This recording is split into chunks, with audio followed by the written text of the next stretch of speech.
Retrouvailles, colère et rationalité. Aujourd'hui, c'est la troisième vidéo d'un cycle consacré, et c'est d'ailleurs la dernière, consacrée à la réconciliation avec une personne extrêmement fâchée.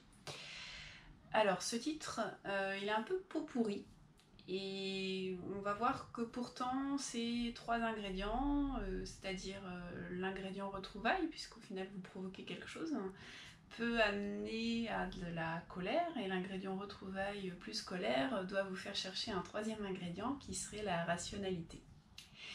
C'est pour ça que ces trois mots, qui sont pourtant pas forcément liés, sont assemblés dans mon titre. Une fois l'explication de titre donnée, il faut que je fasse une petite aparté. C'est une nouvelle caméra et du coup je pense que je ne la maîtrise pas très bien. Donc voilà, je fais cette vidéo parce qu'il faut qu'elle soit tournée et j'espère m'améliorer pour les suivantes. Voilà. J'espère que vous me pardonnerez cet enregistrement de piètre qualité. En plus, comme le soleil n'arrête pas de changer, j'ai dû fermer mon volet, donc ça n'est pas du meilleur effet. Donc on va commencer sur retrouvailles, colère et rationalité. Donc dans le deuxième article, on avait vu, je vous avais laissé sur l'idée de 100% responsabilité, qu'on développe d'ailleurs depuis le premier article, et sur les objectifs qu'on devait avoir lors de ces retrouvailles. Donc ce qui va se passer lors de ces retrouvailles, notamment si vous êtes en de visu, mais ça peut aussi se faire par téléphone ou même encore par écrit, vous allez risquer de vous retrouver face à quelqu'un qui va exprimer une forte colère, qui va pas forcément accepter directement votre démarche. Alors vous êtes pourtant assez content de vous. Et donc, ce qu'on va se demander, c'est comment faire pour réagir face à une de ces grosses colères que peut avoir la personne en face, des reproches qui peuvent sortir. Voilà. Donc, ce qu'il faut savoir, c'est que déjà, vous êtes au courant. Vous savez que c'est un risque à prendre. Vous êtes au courant de ça. Donc, vous allez pouvoir vous préparer mentalement. C'est ça qui est très positif dans ce petit article que je vous écris et c'est ça l'outil que je vous apporte. Donc, comment apprendre à réagir ? Donc, je vais vous donner un exemple qui est personnel et qui finalement je pense décrit un peu au moins le début du processus, parce que vous allez voir que c'est quelque chose qui se fait par étapes et probablement que vous n'aurez pas tout de suite des résultats en faisant ça. Donc j'avais affaire à quelqu'un qui était très très souvent en colère et alors cette personne avait des bons côtés, hein, je le précise, c'est pour ça que je voulais rester en contact avec cette personne. Et cette personne tout le temps en colère, je ne savais pas trop comment réagir face à elle et surtout j'avais l'impression de ne pas me maîtriser. Donc en fait, j'ai commencé par essayer d'analyser, à partir du moment où cette personne se fâchait contre moi, j'ai essayé d'analyser ce que je ressentais en moi. Et donc une fois que j'ai eu... C'était très diffus, c'était une sensation physique qui en fait petit à petit m'amenait à un énervement et à répondre, parce que c'est ma tendance, à la colère, en tout cas avant c'était ça, à la colère je répondais par la colère, hein, c'était une protection basique, voilà. Donc j'ai pu commencer à contrôler cette montée d'énervement que j'avais en face, ce qui fait que j'ai pu mettre en place différentes attitudes, comme la fuite. Donc quand je sentais ça, je me disais bon bah c'est bon, on arrête, je m'en vais.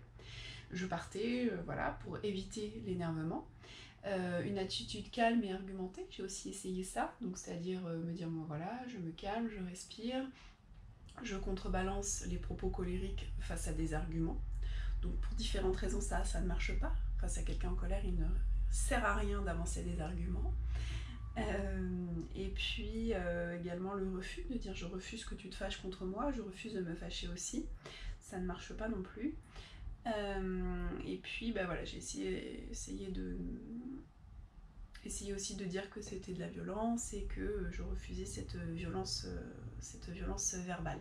Ça ne marche pas non plus lorsque vous avez... Enfin, ça ne marchait pas en tout cas avec cette personne-là. Voilà.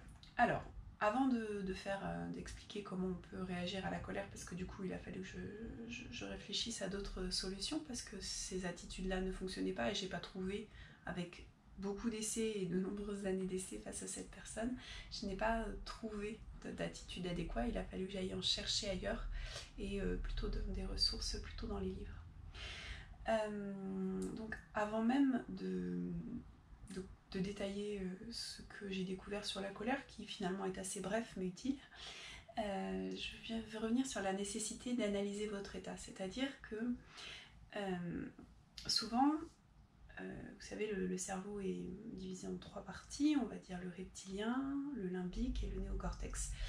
Et on va s'intéresser, nous, 2 structures supérieures, donc le limbique qui est dominé par le néocortex, mais en fait, c'est pas tout à fait dominé. Ce qui se passe, c'est que le limbique gère une partie des choses qui sont nécessaires d'être gérées pour nous, donc ce sont notamment les émotions, les sentiments, c'est ce qui nous intéresse dans l'exemple qui est là. Donc quand il y a des émotions, quand il y a des sentiments, le système limbique il va gérer ça, donc il y a des hormones, il y a des sensations physiques que vous pouvez ressentir, par exemple le mal de ventre, la gorge serrée, des fourmillements dans les doigts, le cœur qui s'accélère, une rougeur qui monte au niveau des joues, tout ça, ça fait partie des réactions qui traduisent, ça fait partie des réactions qui vous pouvez analyser et qui vous indiquent qu'il se passe quelque chose au niveau du système limbique. Ce que fait le néocortex, généralement, c'est qu'il prend ces données, qu'il reçoit, comme vous, de manière consciente, mais lui, c'est une partie qui passe quand même dans l'inconscient, il va le traiter et il va se dire tiens on a ça, ça, ça, bon on est certainement en colère, donc je suis en colère. Et il va essayer de trouver soit une raison à la colère, soit une manière de manifester sa colère, soit il se justifie puisqu'on est quand même sur du néocortex qui est intellectualise et qui est capable de discuter, vous savez le néocortex à l'origine du langage. Donc il va généralement trouver une raison et interpréter le sentiment. Ce que fait le néocortex aussi, c'est que son unique objectif, c'est nous protéger. Donc il va nous protéger aussi un peu en quelque sorte nous-mêmes, parce qu'il va interpréter, et probablement assez mal, ce qui se passe réellement au niveau de vos émotions, de la gestion de vos émotions. Donc par exemple, il va sentir un sentiment diffus qui pourrait être provoqué par de la jalousie, qui serait donc de la jalousie. C'est un bon exemple, il va le transformer en colère. Et cette colère, elle va soit être orientée vers la personne en qui vous êtes jaloux, mais vous n'en avez pas conscience, hein, soit elle va s'emmagasiner et tomber sur quelqu'un d'autre. Ça, c'est typiquement un des effets de l'interprétation et de la mauvaise interprétation du néocortex qui va très vite et dans l'objectif protection. Ce qui fait que généralement vous surréagissez à un événement alors que c'est un événement qui est mineur et ça ne nécessite pas cet état-là en fait. Cet état de colère ou les propos que vous allez tenir qui vont pourtant vous paraître la plupart du temps rationnels. Et c'est là qu'arrive le 3e mot, le rationnel. C'est-à-dire que la rationalité, alors je vais commencer peut-être un peu par la fin, prétendre que l'on est rationnel, c'est être particulièrement irrationnel. En fait, savoir que la rationalité est plus une démarche, une tentative et quelque chose qu'on doit faire de manière permanente, c'est la base. En fait, quand vous allez analyser, quand vous ressentez une émotion, ce qu'il va falloir vous poser comme question, c'est d'où vient cette émotion, ce sentiment. Est-ce que c'est réellement une colère? Est-ce que réellement tout ce que j'invoque là rapidement, c'est l'origine de mon émotion, de ce sentiment, de mon attitude? Et voilà, parce qu'en fait, ce qui se passe, c'est qu'on passe plutôt du temps à se justifier a posteriori. On utilise différents biais cognitifs. Donc les biais cognitifs, je vous invite à faire une petite recherche parce que c'est pas le sujet de la vidéo, mais ça va être, si vous voulez, ça va être de toujours justifier notre attitude en essayant d'être rationnel, logique. Certains diront même cartésien, puisqu'on aime beaucoup ça en France, avoir l'esprit cartésien, et au final, on va argumenter sur quelque chose, c'est un biais de confirmation par exemple, on va argumenter et on va s'auto-justifier pour expliquer notre comportement, on va faire comme si nous l'avions choisi. Or, en réalité, généralement, on ne l'a pas choisi. On ne choisit un comportement que si on analyse, pour commencer, un sentiment diffus, qu'on prend le temps de temporiser. C'est la première chose à faire, c'est temporiser. Reporter, dès que vous sentez des signes physiques qui vous indiquent qu'il y a quelque chose qui se passe dans votre corps, la première chose, c'est de reporter. C'est de se dire, attention, la discussion que je vais avoir, je ne vais pas être rationnelle, même si j'ai l'impression d'être extrêmement logique. J'arrête. Je fais une pause, je reporte à dans 2 heures, 2 minutes, peut-être même 2 mois, le temps d'analyser ce qui se passe en moi à ce moment-là. Voilà, donc c'est ça, être rationnel, c'est commencer par temporiser. Ensuite, ça va être aussi, une fois que ça a été identifié, de définir un objectif et de travailler sur l'objectif que vous avez, puisque vous avez identifié quelque chose, et ça va être de travailler sur ce à quoi vous voulez parvenir, c'est-à-dire essayer de vous débarrasser de l'irrationalité. Donc c'est une démarche, une dynamique, et ça typiquement, quand quelqu'un est en colère face à vous, c'est le moment où il faut que vous soyez rationnel, et c'est ça qu'il faut que vous ayez préparé, parce qu'en fait sinon vous allez être tout aussi irrationnel que cette personne. Et donc pour être rationnel, donc une fois que vous avez temporisé, que vous avez refusé vous-même de vous énerver ou d'être triste ou de réagir, parce que l'émotion est là, après c'est à vous d'en faire autre chose. Eh bien, l'une des choses que vous pouvez faire, c'est vous dire, bon voilà, je suis face à quelqu'un qui est en colère, moi-même je ne me laisse pas embarquer par la colère, j'ai réussi, j'ai temporisé, ou j'ai pas besoin de temporiser, j'ai pris une grande respiration, c'est plus facile quand vous êtes en face à face, bah, vous prenez une grande respiration et vous refusez la montée de l'émotion qui arrive, et vous vous dites, je réagis face à une colère, et en réagissant face à la colère, il y a des choses que vous pouvez prendre en compte, c'est-à-dire qu'une colère en général, quand vous apportez à quelqu'un que vous arrivez, puisque je n'ai pas refait un speech sur ce qu'on avait dit sur les 2 premières vidéos, mais vous arrivez avec probablement des excuses ou probablement la proposition d'autre chose. Et ça va venir déloger chez l'autre quelque chose qui était ancré comme de la frustration, de la haine envers vous, elle vous en veut cette personne.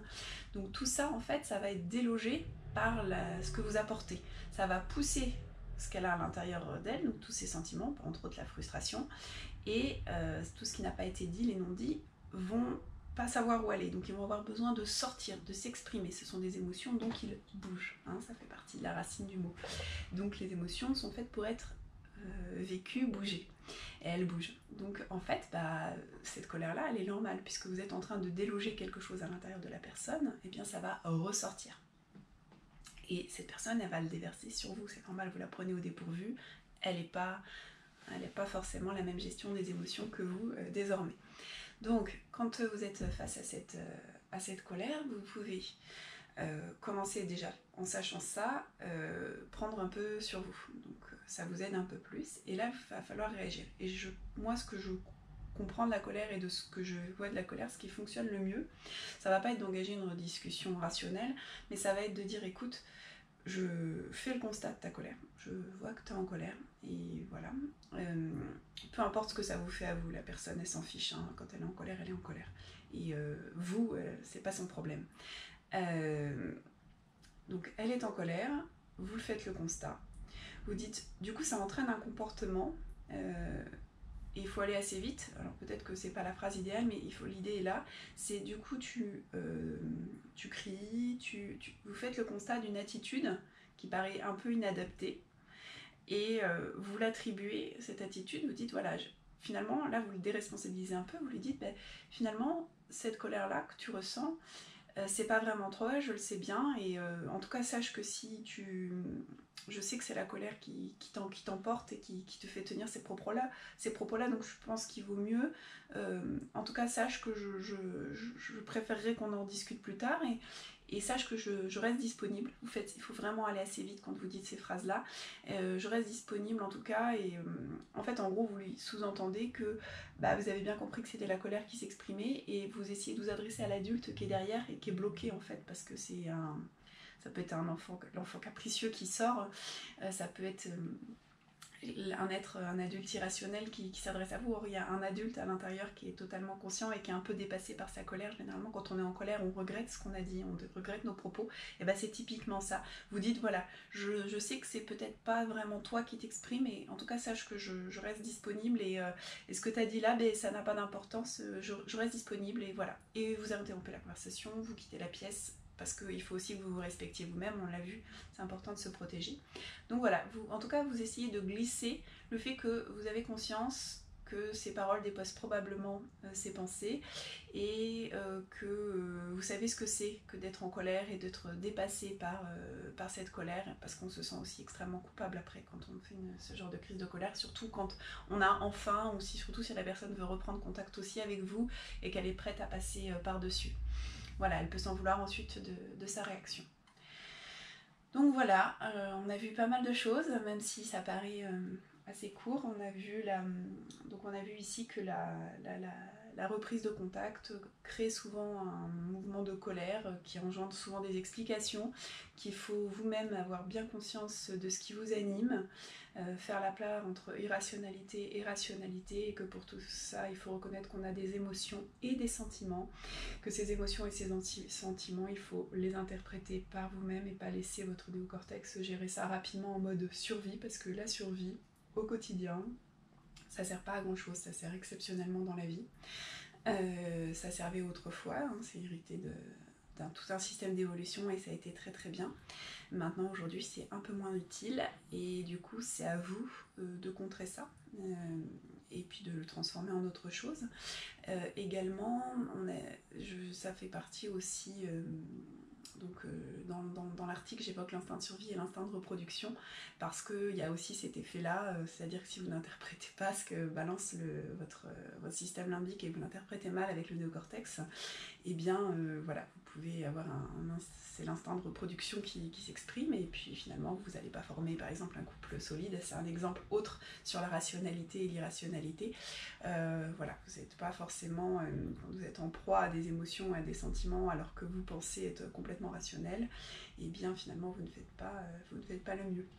L'inverse étant vrai aussi, puisque vous pouvez très bien refuser des sentiments, des émotions vis-à-vis d'une personne en mode instinct de survie, et finalement parce que vous voulez éviter une souffrance tout simplement, parce que vous avez déjà connu cette situation, ou parce que la situation vous paraît compliquée, et finalement vous vous empêchez de vivre quelque chose de bien, parce que vous refusez de dépasser une souffrance ou l'idée d'une souffrance que vous pourriez vivre liée à un événement passé. Donc vous refusez de nouvelles rencontres, ou parce que la situation vous semble trop compliquée, alors que peut-être que c'est juste le refus effectivement le refus d'un sentiment ancien, ou d'une situation qui est compliquée, alors qu'il suffirait d'y réfléchir pour qu'elle soit beaucoup moins compliquée, ou en tout cas que vous soyez plus clair sur vos objectifs.